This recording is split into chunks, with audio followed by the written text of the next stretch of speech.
glioblastoma. En este caso tenemos que identificar que son tumores embrionarios, ¿no? Relacionados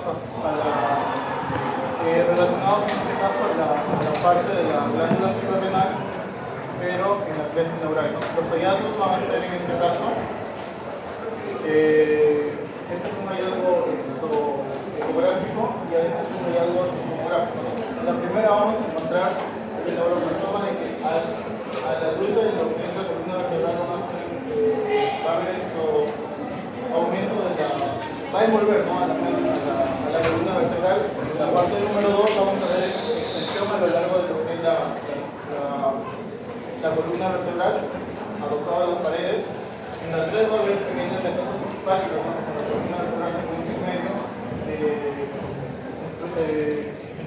pequeñas metástasis hepáticas. Y en la 4 es una metástasis suprarrenal. Siguiente diapositiva. Más abdominal renal. Siguiente. Como podemos ver, esta es una ecografía. Acá se logra ver lo que es la parte abdominal y la parte del polo superior es un remanente, ¿no? Que es un nefroblastoma del riñón izquierdo, ¿no? En este caso se ha podido extraer la ecografía de un niño de 3 años y la flechita amarilla nos indica el remanente del riñón izquierdo. Siguiente diapositiva. Acá vamos a ver lo mismo, pero en una parte tomográfica, ¿no? En este caso, la línea amarilla va a ser la vena. La línea amarilla va a ser lo que es la vena renal izquierda, la línea azul va a ser el remanente anormal, ¿no? Y en la parte de la flechita blanca vamos a ver nosotros la secuencia de difusión. En esta parte, en este caso, hay una restricción de la difusión porque lo vemos más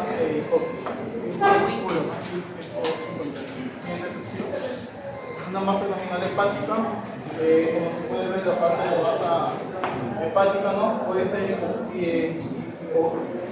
hipoecoico o la mixta, ¿no? De los hemangioma hepáticos. Se ha podido identificar que es de una niña de 3 meses, ¿no? Que más predominan ahí, es un tumor en el abdomen izquierdo. Siguiente diapositiva. Otro es un hematoma mesencamatoso, vamos a ver una ecografía de un niño de 2 años, ¿no? Que presenta una hinchazón y dolor en el abdomen. Se puede extraer de lo que es radiología system, esta imagen, se identifica que es un hematoma mesencamatoso. Ya, estos son lo que son las masas abdominales a nivel de toda la región del sistema digestivo. Podemos ver en la parte A, que es un corte axial del flanco derecho. En la parte B, una imagen longitudinal del polo ascendente. En la parte C, lo que es un corte ecográfico a nivel de caballo ileocecal. Y en la D, una imagen longitudinal, en la E un corte transversal, ¿no? Corte transversal con la ecografía. Siguiente diapositiva. Y bueno, pues para terminar las ventajas y desventajas, la ventaja de la ecografía es es más rápido, las limitaciones.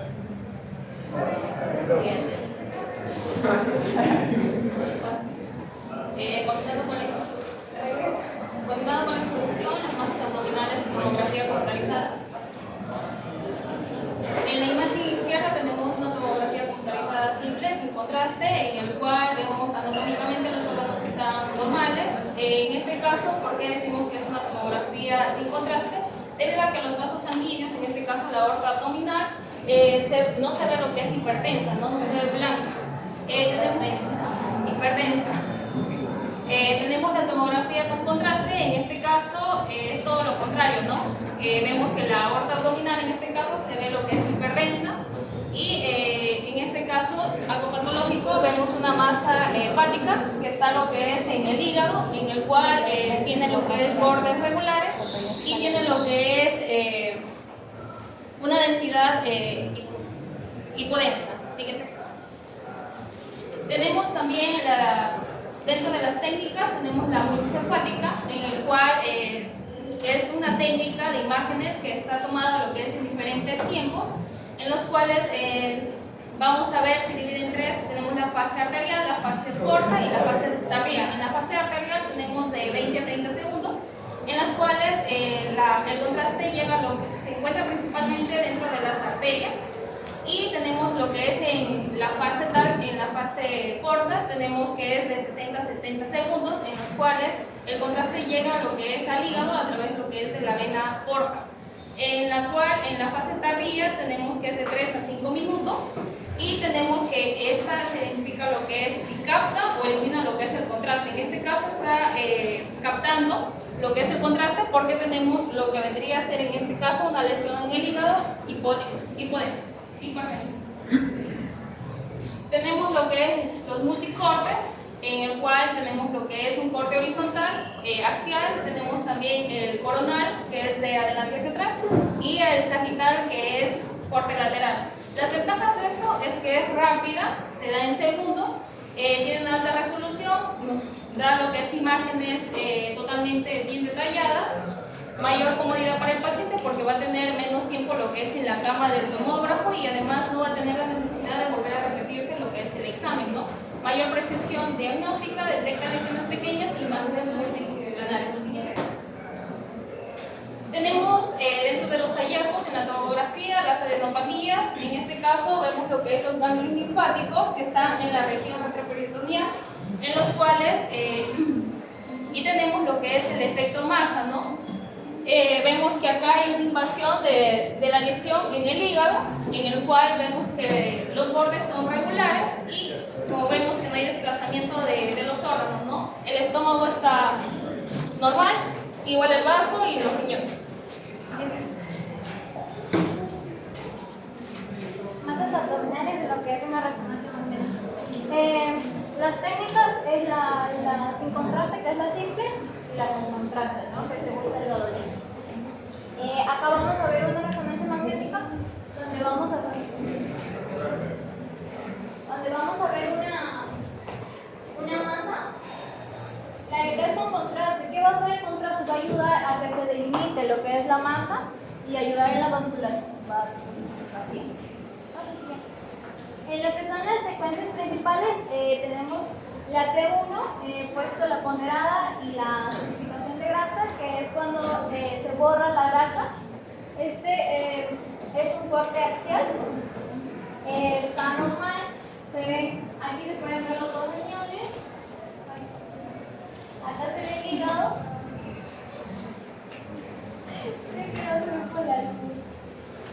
Esta es la T2.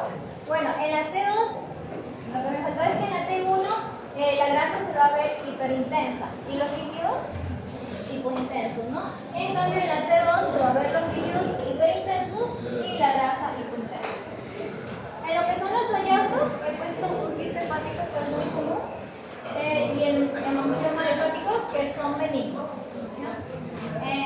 Esto es una resonancia magnética de la T1 más contraste más saturación de grasa. Acá se puede poner un poquito negro y acá también. En la T2 con saturación de grasa se puede ver, pero en la de acá, que es la T2 solita, se va a ver mayor hiperintenso, ¿no? Porque es y en el esto es en la fase anterior, como dijo mi compañera, que es una técnica que es la unifásica.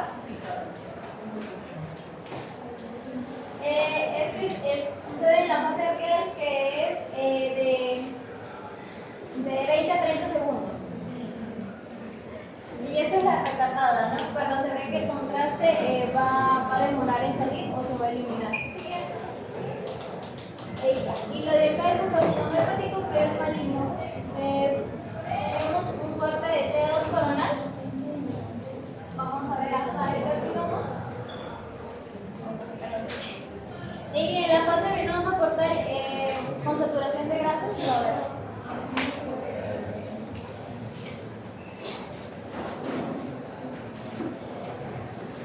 Bueno, a continuación vamos a hablar sobre la anatomía y las variantes anatómicas de la vesícula biliar. Bueno, para empezar, la vesícula biliar está ubicada en la fosa vesicular entre el lóbulo caudado y el lóbulo derecho del hígado. Esta tiene forma de pera, como pueden observar, y se dice que el vivo suele ser de color azulado o grisáceo.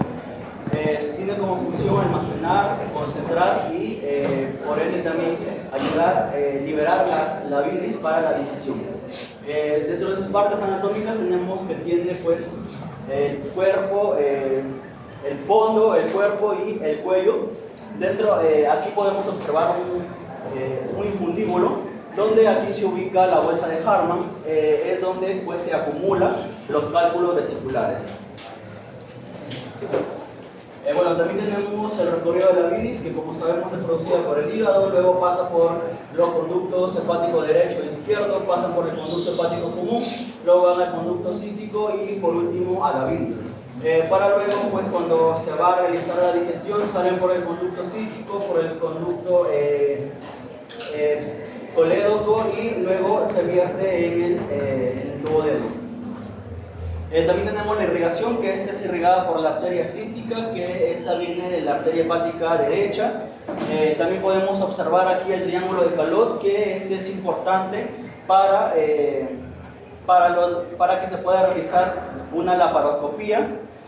Y tenemos sus delimitaciones, ¿no? Que el triángulo de Calot se forma en el borde inferior del hígado, está formado por el conducto hepático común y el conducto cístico.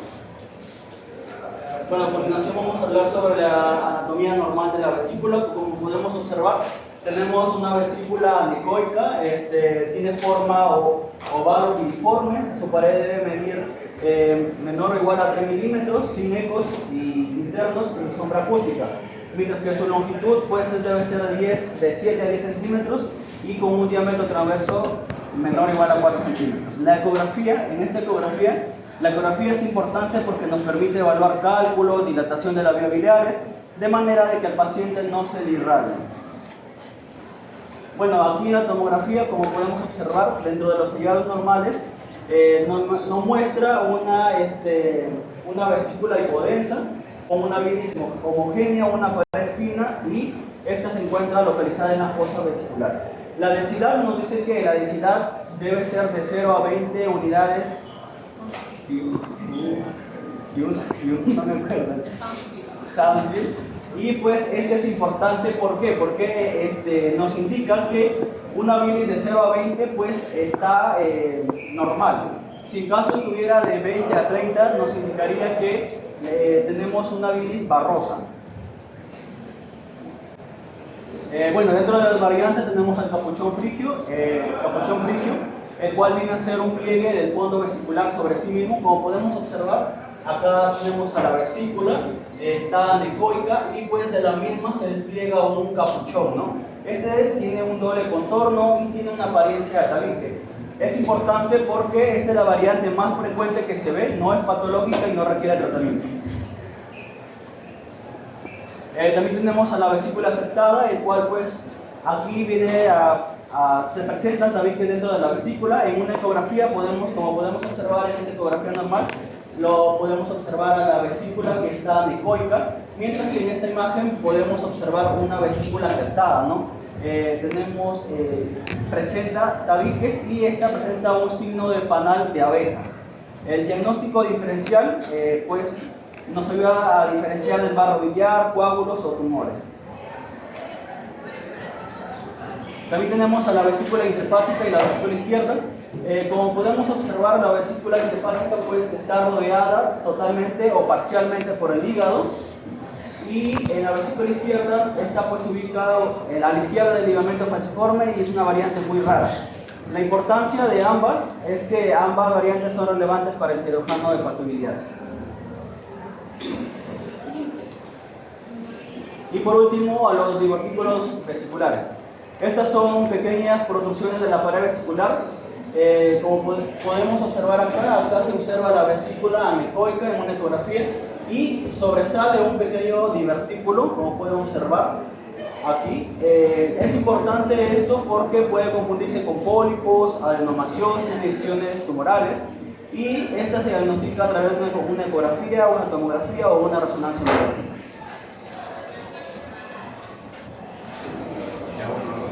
La colelidiasis, o sea, igual estándar para poder pasar la ecografía y ya quedar por ejemplo, bueno, pues observar hitos de más del 95% mayores a 2 milímetros. El patrón va a ser un patrón básico, vamos a encontrar una vesícula anecoica, porque esta no va a reflejar intensamente la luz a diferencia de las estructuras sólidas, como por ejemplo los cálculos, que mayormente vamos a compuestos por calcio y por colesterol. ¿Okay?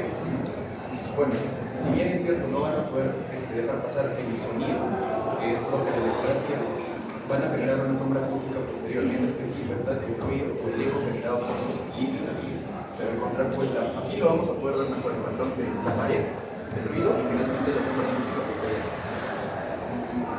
Ya, después, el siguiente, bueno, la colectorresonancia es el segundo método más eficaz debido a que se encarga principalmente de detectar elementos como el agua, mientras que los litos, como por ejemplo los que podemos encontrar aquí, van a ser estructuras que no tienen protones de hidrógeno libres, por lo que no van a poder emitir señales en la resonancia. Entonces, se va a observar como un patrón de una ausencia de señal, es decir, no va a emitir señales, por eso que aquí vamos a poder encontrar un colédoco taponado. Y bueno, en este caso estamos en dedos, ya que el líquido cefalorraquídeo se puede observar fluyendo a través del canal medular.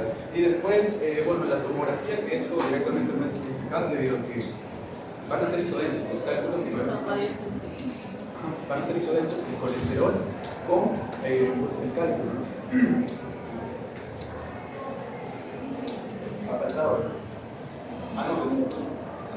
Ya hablando sobre colicitis aguda y crónica, siguiente. Ya, vamos a hablar acá más que nada sobre qué va a presentar como un dolor cólico típico, tipo biliar, que va a ir radiante del epigastrio hacia el cuadrante superior derecho, que se va a poner en forma de hemicinturón hacia el hombro derecho, ¿no? En los signos ecográficos que vamos a ver, miren, en estas imágenes vamos a ver la presencia de líquidos, en esto también y acá también. ¿Qué más vamos a ver? Vamos a ver una extensión mayor a 12 centímetros de largo y mayor de 4 centímetros antero-posterior. Además vamos a ver vamos a ver la pared que se va a comenzar a engrosar de 3 a 4 milímetros, ¿no? ¿Qué más también vamos a poder ver? Es que acá en este signo es conocido como tenemos a ver Murphy positivo, que ya lo he explicado, ¿no? Acá no, todavía, ¿dónde está? En esta vamos a encontrar lo que es la colicitis gangrenosa. ¿Qué vamos a observar? Vamos a observar las paredes irregulares y difusas, ¿no? También vamos a ver la presencia de litos. Aquí, algo también es que vamos a ver acá la presencia de aire, que lo vamos a ver como negro isogénico, ¿no? Como burbujitas isogénicas. También que esto va a dar una aparente como sombra sucia. Siguiente. Ya, en estas imágenes vamos a ver unas tomografías. En la tomografía vamos a ver acá la vesícula biliar con el líquido perivesicular, acá, con el líquido perivesicular. Y acá también vamos a ver una colicitis enfisемatosa, ¿no? Que acá vamos a ver hiperdensos, ¿no? Acá que puede ser aparente de hemorragia o también presencia de litos, pero acá no se puede ver. Ahí está. Siguiente. Ya está. Esa imagen regresa. Siguiente. No, antes. Esa imagen que señala las flechas que está indicando. El líquido perivesicular.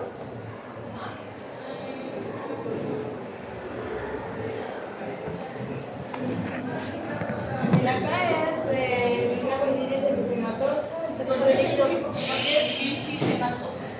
Porque está llena de pus. Porque tiene gas. Aire.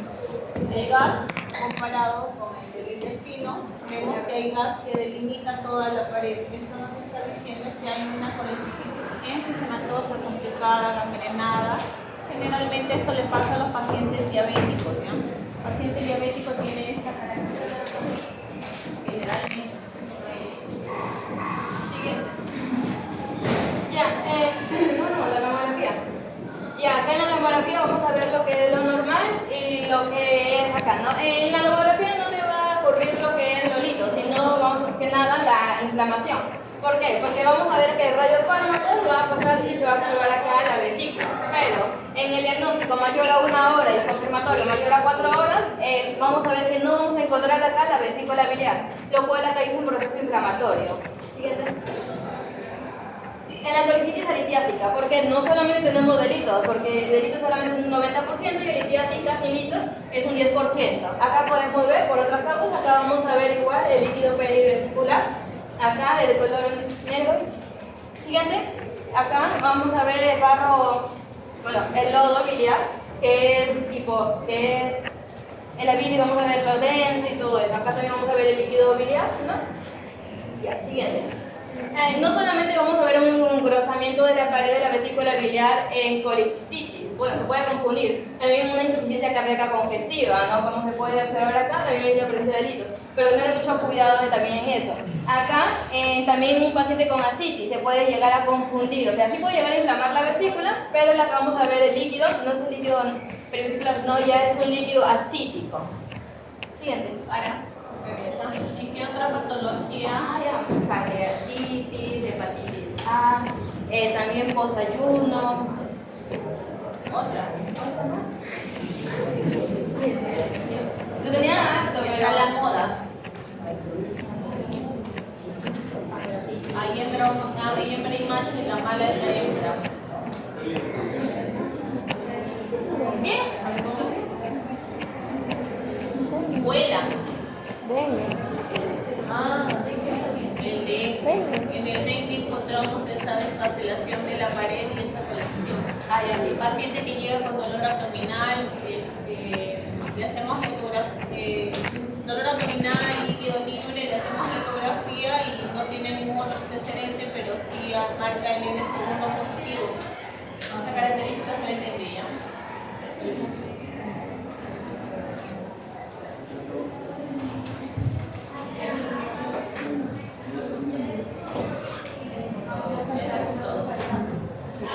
¿Saben algo de pancreatitis? En general. ¿Cómo creen? Laboratorialmente. Ustedes tienen calculitos chiquititos, así como el que ha mostrado su compañero, y empiezan con dolor. ¿Cómo es el dolor de la pancreatitis? Epigastrio que se irradia. No, ¿verdad? No es como el de la vesícula que se irradia hipocondrio derecho, se va hacia la espalda, hacia la escápula, como si te atravesara un estado. Así no, esa es la vesícula. El de la pancreatitis es dolor en cinturón. El dolor en cinturón. ¿Qué más tiene que haber? ¿Qué otros síntomas? ¿Qué otro dato clínico laboratorial tiene la pancreatitis? Aumento el doble de la amilasa y la pasa. En cambios ecográficos, en etapas iniciales no vemos casi nada. Cuando ya está en etapas un poco no avanzada, pero al menos de unos 2-3 días, se ve recién aumento discreto de lo que es el páncreas. ¿Cuánto debe medir la cabeza, el cuerpo y la cola? Del páncreas, ¿no? No me digan 90, 60, 90.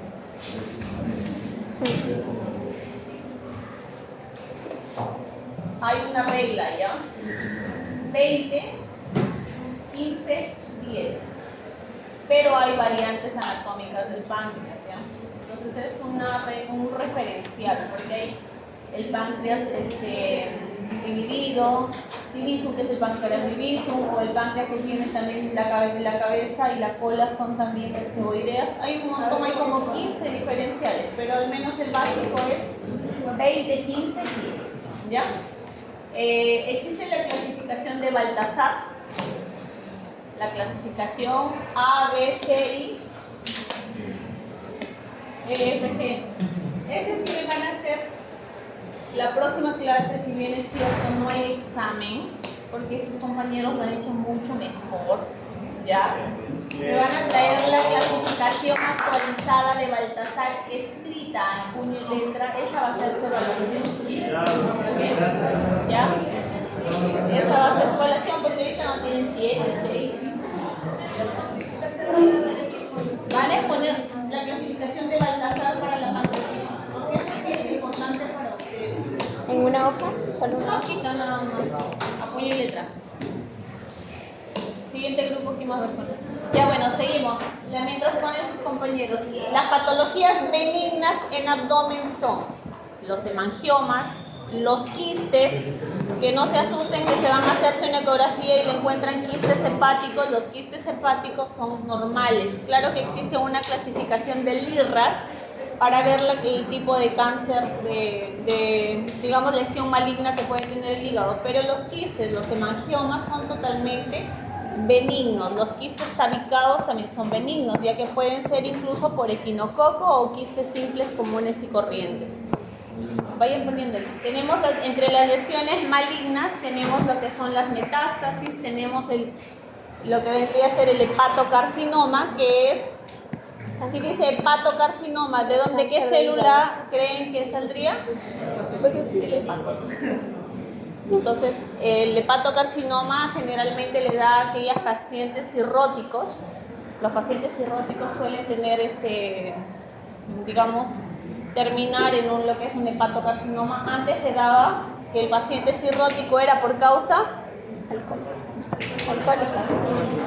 alcohólica obstructiva, pero en la actualidad es por estatosis hepática, es por hígado graso, ¿ya? Todos los que tienen hígado graso en 5 años son candidatos a tener cirrosis hepática, por si acaso.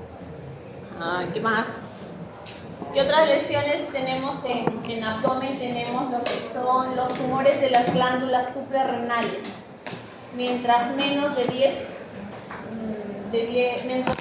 4 o 3 centímetros son benignos, mientras más grandes son malignos, pero existe uno que es maligno pero es chiquito y es feo y dispara lo que es la presión arterial.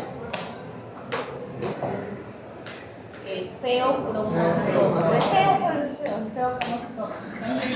Ese es pequeño, es feo, pero es maligno, ¿ya? Tenemos ahí también los angiolinfomas, que generalmente se hace seguimiento. Tenemos las lesiones en vaso benignas también, aquellos niños que juegan con sus gatitos. ¿Cómo se llama la que produce el arañazo de gato?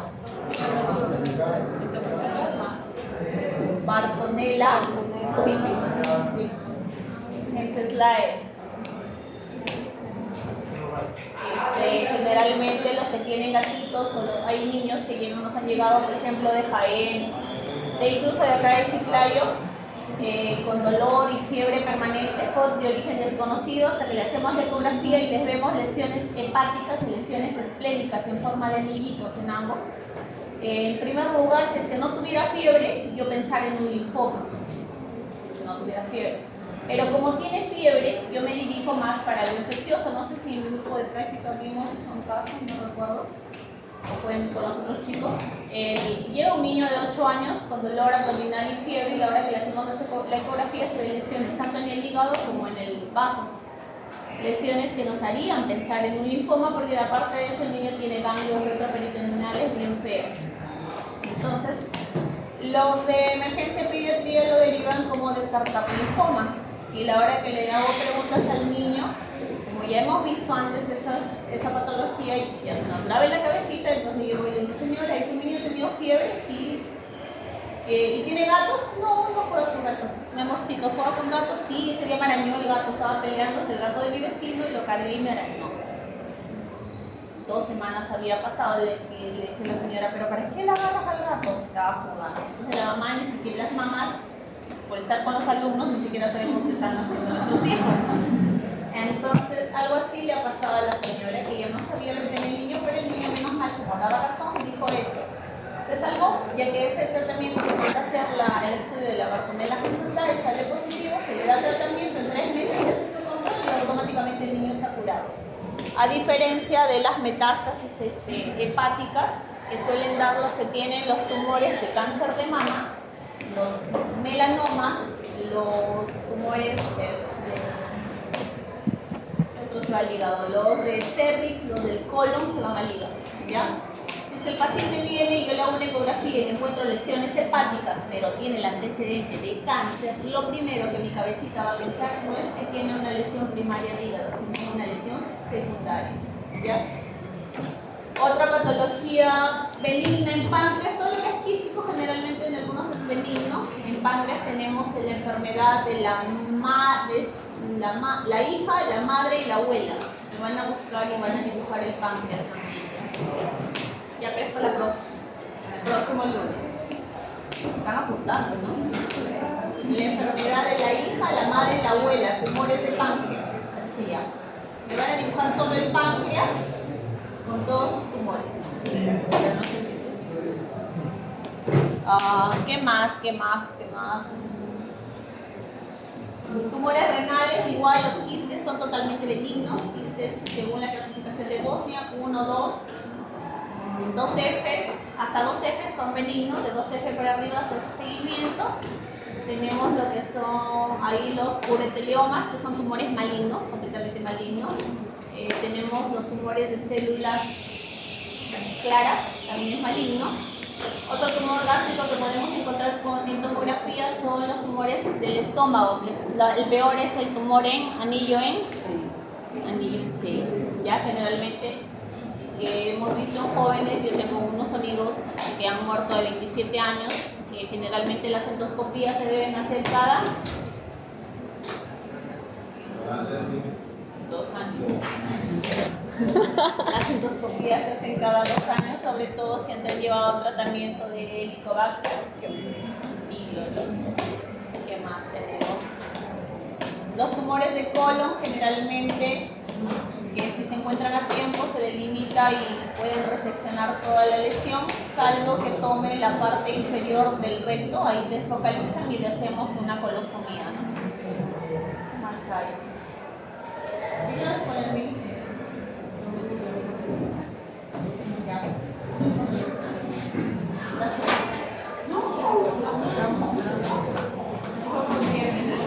Necesitamos las pepas de los próximos exámenes.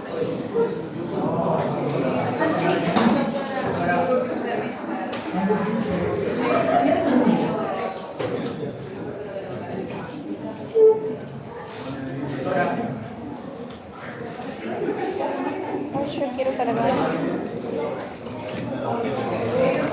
¿Tienes chido? Eso necesito cambiar.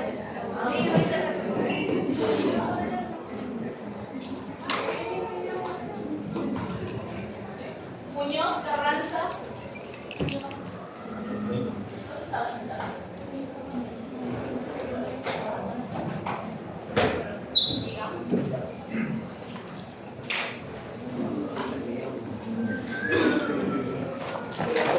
Doctora y compañeros todos, vamos a exponer el método de estudio, pólipos, divertículos y obstrucción.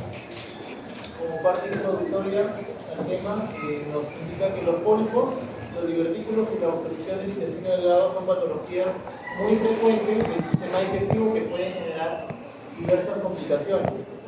En su diagnóstico se basa en métodos de estudio como la endoscopía, la colonoscopía y la prueba de imagen, los cuales van a permitir una evaluación adecuada para establecer un tratamiento idóneo, oportuno y eficaz.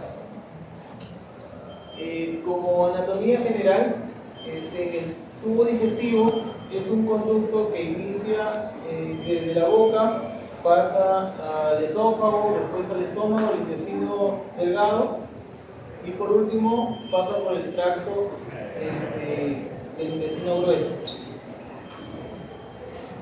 Después vamos a tener la siguiente diapositiva que podemos encontrar al apéndice, a la porción ciega, a la porción ascendente, la porción del colon transverso, la porción descendente, por último tenemos al recto. ¿Cuánto debe medir el colon? El intestino grueso. El diámetro. Aproximadamente 6. ¿Y el ciego? El ciego, 9, ¿verdad? Es la regla del 3, 6, 9. 3 centímetros. ¿Ciego o sigmoides?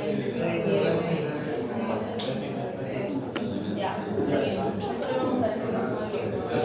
Ya lo tiene ahí. claro. Ya, en la siguiente diapositiva, ya bueno, básicamente tenemos al apéndice, al colon ascendente, al colon transverso, al colon descendente, al colon sigmoides y al recto. Ahora le paso a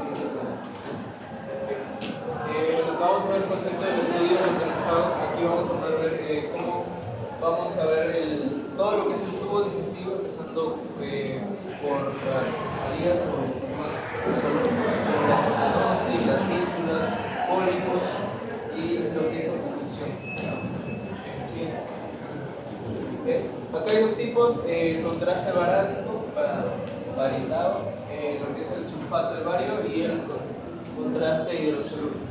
Eso ya, acá el sulfato de bario es un sulfato que es hidrosoluble, que es no tiene con lo que es el agua.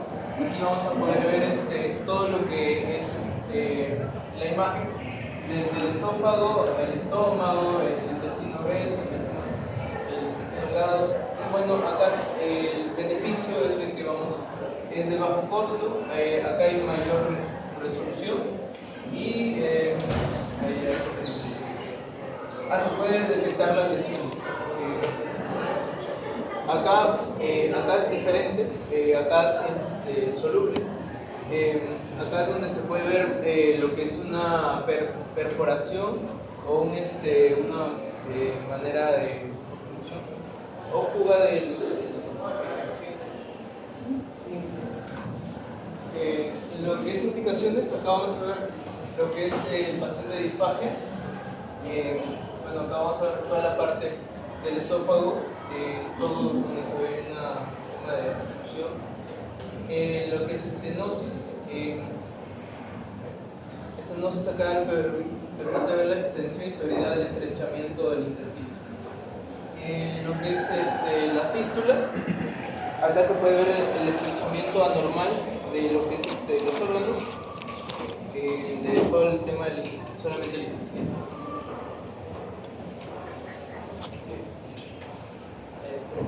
¿Les envío algo? Si no está proyectando.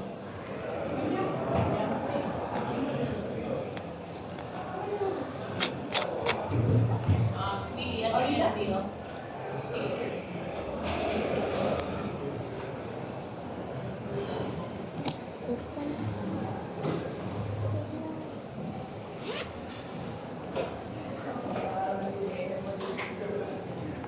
No lo pongas la primera, no la proyectas desde el segundo.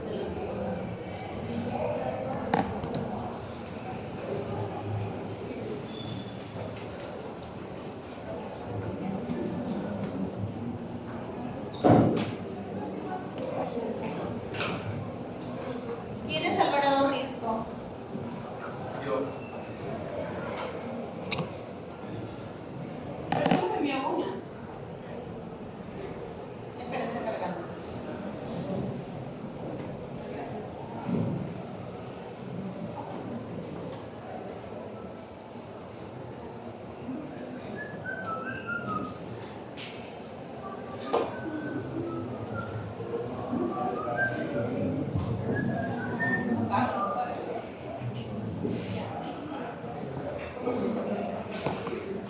Le paso datos. Alvarado Risco. Ven para acá.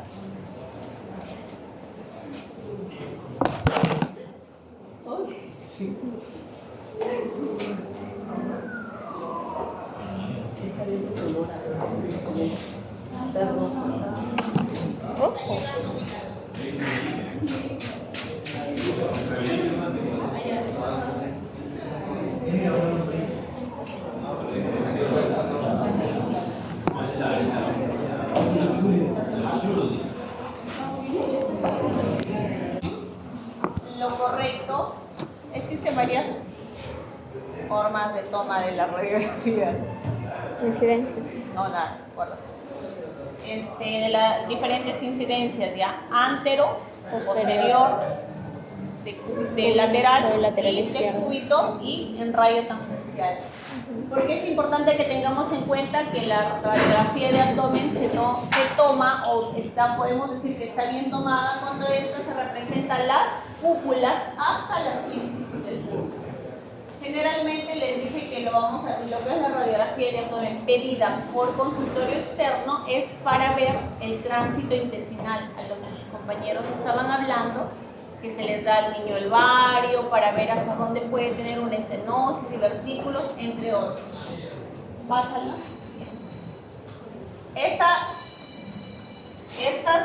La anterior fue tomada con una simple para ver si estaba bien preparada, pero vemos que hay presencia de bastantes heces. Para ser una niña de 9 años tiene incluso dólico colon, porque el colon se va hasta arriba y regresa. Con la segunda,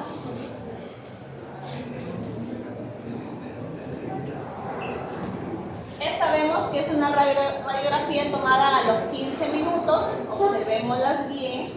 El vario ya tiene el estomaguito, está bajando del estómago hacia el duodeno.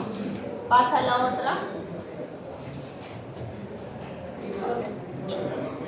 Vemos que va avanzando, es tomada a la hora 15 minutos.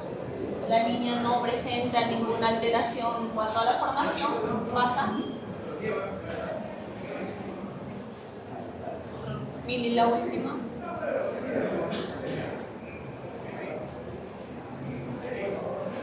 Este es a las 2 horas y 15 minutos. Vemos que el vario ya ha avanzado y se encuentra casi en fase de asimilación. Regresa a la diapositiva 2, Mili. A la foto número 2. Ahí. Algo raro que les llame la atención, no a los de allá, sino a los de acá, que son de la parte del público expectante.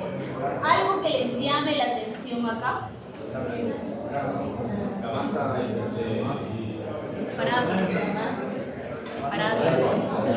Parásitos. Dicen 1, 2, 3. Es ascaris. La niña tenía vómitos, pérdida de peso. Con la primera y la encontramos. Ya, entonces, ¿para qué nos sirve lo que sus compañeros decían? Les quería enseñar porque esa placa casi nunca se ve, ha sido bien hecha, en la que se pudo notar el parásito que la niña le estaba causando el daño. Era la niña muy delgada, anémica, no comía, todo vomitaba y pensaban todos que tenía una artritis, un cáncer, ya no sabían qué tenía, y lo que tenía era parásito. Con una radiografía simple se pudo detectar. ¿Ya?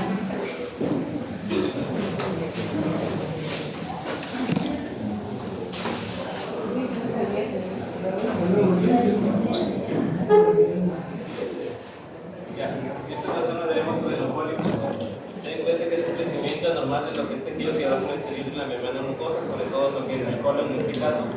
Se puede clasificar en pediculados en primer lugar. Este pólipo pediculado se puede observar por la diferencia que se le da la presencia de un tallo o pedículo, ¿no? En la primera imagen, que es una TAC, o imagen axial 2D, se puede observar lo que es en la luz del colon, una zona oscura. Y está en lo que es en la línea que se señala el pólipo en sí, la primera línea, y la otra que se puede interesar con lo que es su pedículo, ¿no? En la imagen B también lo que es una reconstrucción por 3D, se puede observar lo que es la primera flecha del pedículo y lo que es así el pólipo.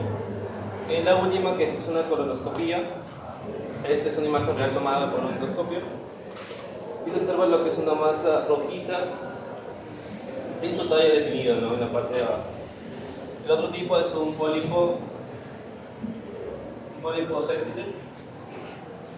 Este pólipo se da porque no tiene pedículo y en lugar de colgar de un tallo está unido directamente a lo que es la mucosa, ¿no?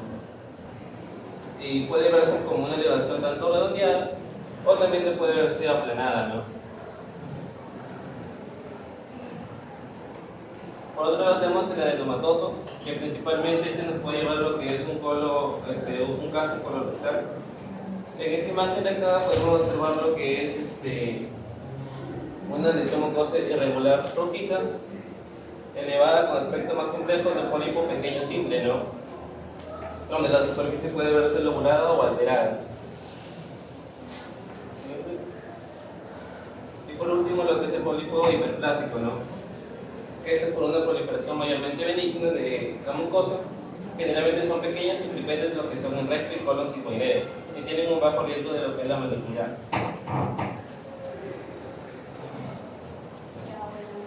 Con respecto al edema de Avoltaro, es un uso que, o sea, antes era tenía como hay métodos un poco más modernos, ya se lo he estudiado bastante, pero algo en primer lugar todavía se usa. Y radiológicamente se explica como un efecto de llenado, cuando la lesión se encuentra en la pared equilibrio sumergida al reposo, desplaza el medio de contraste de imagen, generando una imagen radiolúcida, pero bien delimitada. Pues es como una piedrita que está en el intestino y como que el agua puede pasar, pero no pasa porque solo le esquiva la piedrita. Y cuando la luz cólica está insuflada al aire, también es un pólipo prominente, que la luz empuja los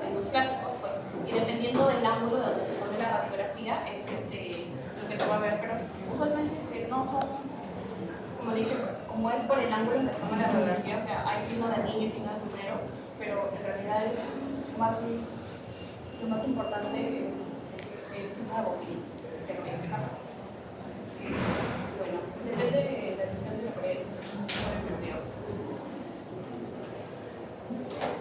bueno, avanzando aquí hacia la imagen transversal de la tomografía, tenemos una tomografía computarizada, pero el estudio fundamental de la posición volumétrica tras la adecuada distensión geométrica del colon. Aquí no se buscan las sombras como en el varillo, sino hablamos directamente de funciones focales hacia el luminal. La recomendación es de una tomografía sensible e interluminar. Lo que importa destacar de este estudio depende del marcaje fecal y la solución vital, a lo que nos permite diferenciar verdaderas lesiones de pólipo o atenuaciones de tejidos blandos o restos fecales que podrían simular falsos negativos. Por eso, si un paciente no se toma un colorante para la prótesis, se podría tomar como un falso positivo porque la abrieron la normalidad, pero no sabríamos.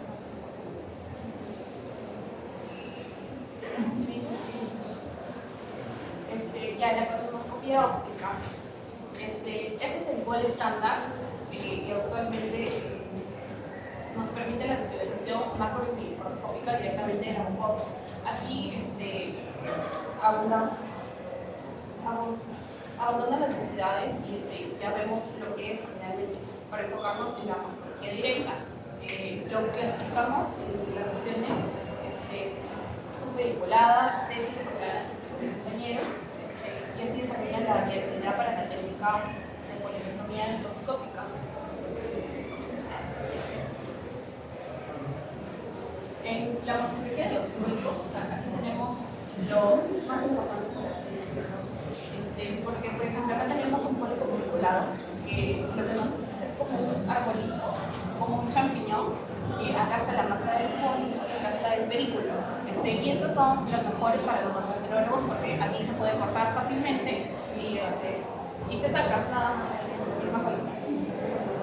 Pero sin embargo, cuando es un pólipo específico, está así pegado a la mucosa, no te permite ver específicamente hay perforaciones que no se pueden manejar chiquitas. Porque, o sea, como está pegado, no hay marcar como aquí. Aquí cortas y aquí no sabes dónde cortarlo. Y con respecto al signo de boquilla, que era una de las cosas más importantes, lo que tienen que ver es si la lesión protruye o imagina.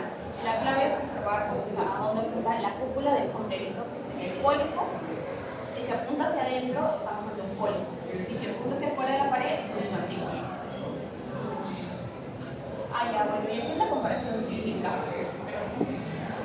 pero o sea, el riesgo son remotos y el costo sí, pero de la colonoscopía rentable, pero la colonoscopía es un poco más económica y la colonoscopia permite realizar las biopsias, extirpar pólipos, un poco y en cambio el otro puede pasar cosas importantes del ano porque no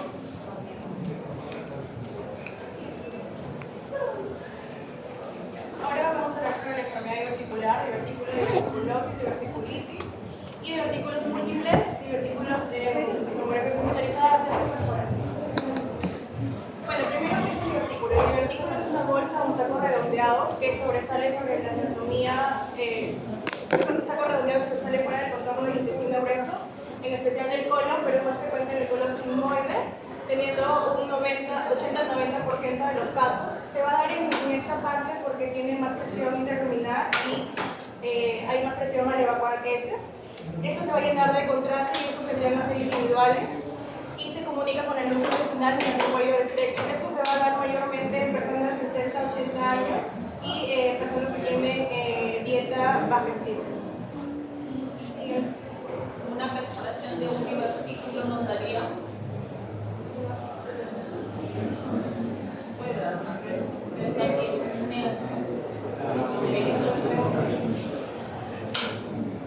Bueno, esta es una tomografía computarizada de un paciente de 84 años que llegó por un ritmo evacuado, una alteración del ritmo evacuatorio con diarrea de meses de evolución y se identificaron diversos divertículos. Primero tenemos el colon ascendente, que este va a estar al lado derecho del paciente y va a ser el que va a transportar el material fecal al colon transverso, que este va a estar en el abdomen de derecha a izquierda. Luego tenemos el colon descendente, que está al lado izquierdo del paciente, y ahí vamos a poder ver aire dentro del intestino. Y luego el colon sigmoides, que lo vamos a identificar porque tiene forma de una S, y aquí es donde va a haber mayor divertículos, como los podemos ver aquí. Y esto de acá vendría a ser el contenido fecal o bolitas de aire, por así decirlo. Y esta tomografía nos va a ayudar a diagnosticar si tiene diverticulitis o alguna enfermedad asociada. Ahora la diverticulosis. Esta es presencia múltiple de divertículos en el colon, en la parte sigmoidea. Como acá tenemos un edema variado, pues el contraste va a entrar por la luz del interior del colon y también va a penetrar a lo que son los divertículos, que esto va a haber una evaginación de múltiples divertículos pequeños, o también se va a llamar soft arterias, que vendría a ser por la irregularidad de los dientes de cierre. Y la tomografía computarizada es el gol estándar para diagnosticar diverticulitis. Aquí va a ver, bueno, vamos a encontrar primero los huesos sacros, el músculo interno, el oblicuo interno y externo, abajo va a estar el hueso sacro y acá los huesos ilíacos. Y también el colon sigmoides, y vamos a ver la presencia de divertículos en el sigmoides y el aire intraluminal, que va a ser hipodenso. Acá se va a diferenciar porque no hay inflamación de la grasa pericolónica. Bien, en cuanto a la diverticulitis, tendría que ser la inflamación y infección de uno o más divertículos anteriormente mencionado, generalmente localizado en el colon sigmoides, como os habría dicho antes.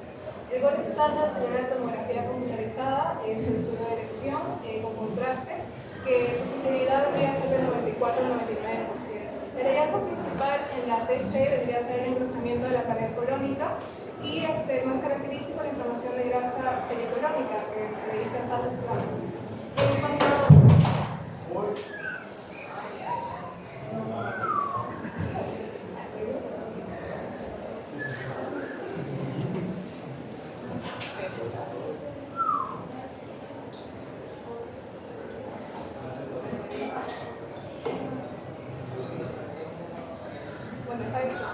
En cuanto para las flechas que señala, vamos a identificar primero el engrosamiento de la pared colónica, que vendría a ser la parte de aquí, que sería toda esta parte, que es cuando el colon sigmoides aparece más gruesa de lo normal. La flecha punteada, que es el alrededor, muy bien, es la extensión de la grasa pericólica, que sería el parestral, que es cuando se rodea el colon, que se ve más densa y sucia, y representa la inflamación de los tejidos adyacentes. Y el signo de coma, que es esta de acá, que corresponde al engrosamiento de la fascia lateroconal izquierda.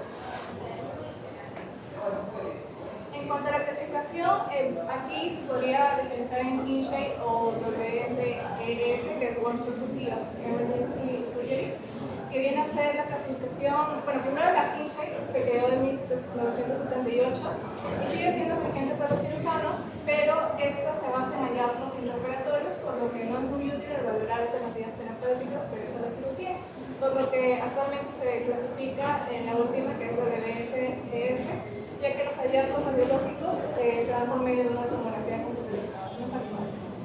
Bueno, acá se va a dividir en grados de 0, 1AB, 2AB y 3. Y en el 0 es la diverticulitis no complicada, que vendría a ser los divertículos, más un engrosamiento mural, más inflamación de grasa pericólica. El 1A es la microperforación con aire o líquido pericólico. El 1B, el absceso pericólico menor a o igual a 4 centímetros. El 2A, el absceso mayor a 4 centímetros. El 2B es el aire libre de distancia sin peritonitis difusa. Y el tercero es la peritonitis difusa por perforación.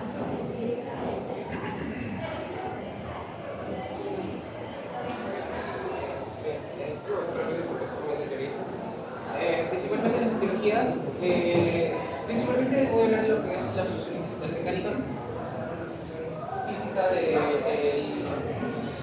intestino, la clasificación extrínseca, intrínseca y intraluminal. La extrínseca se da por una compresión o torsión